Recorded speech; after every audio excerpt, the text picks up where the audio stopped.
અંકલેશ્વર તાલુકાના અવાદર ગામમાં છેલ્લા કેટલાક સમયથી પશુપાલકો અને ગ્રામજનો માટે માથાનો દુખાવો સમા બનેલ દીપડો આખરે વન વિભાગ દ્વારા ગોઠવવામાં આવેલ પાંજરામાં કેદ થયો છે. 2 દિવસ પૂર્વે રાત્રિના સમયે દીપડાએ ગામમાં આવેલ એક ડેરી ફાર્મ પર હિંસક હુમલો કરી 3 વાછરડીઓને નિશાન બનાવી હતી, જેમાં એક વાછરડીનું ઘટના સ્થળે જ મોત નીપજ્યું હતું, જ્યારે અન્ય 2 પશુઓને ગંભીર ઇજાઓ પહોંચતા તેમને તાત્કાલિક સારવાર માટે ખસેડવામાં આવ્યા હતા.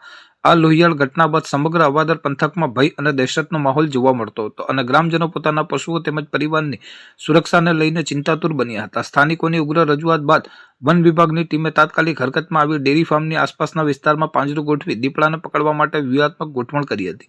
વન વિભાગના કર્મચારીઓ દ્વારા સતત મોનિટરિંગ કરવામાં આવ્યું હતું અને આખરે ગત રાત્રિએ શિકારની શોધમાં આવેલ દીપડો પાંજરામાં પુરાતા વન વિભાગે સફળતા મેળવી હતી. દીપડો પકડાયાના સમાચાર મળતા જ મોટી સંખ્યામાં ગ્રામજનો ઉમટી પડ્યા હતા અને તંત્રની કામગીરીની પ્રશંસા કરી રાહતનો શ્વાસ લીધો હતો. હાલમાં વન વિભાગ દ્વારા આ દીપડાને સુરક્ષિત સ્થળે ખસેડી તેની તબીબી તપાસ હાથ ધરવામાં આવી છે, જે બાદ તેને ઉચ્ચ અધિકારીઓની સૂચના અનુસાર જંગલ વિસ્તારમાં મુક્ત કરવામાં આવશે. અવાદર ગામે અમારો તબેલો આવેલો છે, જ્યાં અમે ગીર ગાય રાખેલી છે. ગત રાત્રિના વાડાની અંદર ગીર ગાય અમારી બહારના વાડામાં પૂરેલી હતી. એ પૈકી રાતના 2-1 વાગ્યાના ગાળામાં દીપડાએ અચાનક હુમલો કરતા 3 વાછડીઓનું ઈજા પહોંચાડેલી. તે પૈકી એક વાછડીનું મારણ કરેલું હતું અને ફાડીને ખાઈ ગઈ હતી.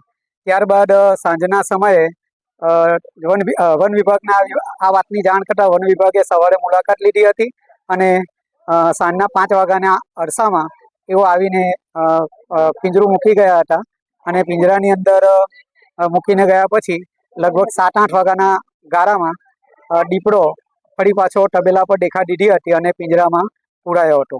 એનાથી અવાદર ગામના લોકોની અંદર, આસપાસના ગામના લોકોની અંદર થોડીક શાંતિ થઈ છે, પરંતુ હજી પણ આવા ઘણા બધા દીપડાઓ અવાદર ગામ અને પારડી મોખા ગામની સીમમાં હોવાની સંભાવનાઓ રહેલી છે.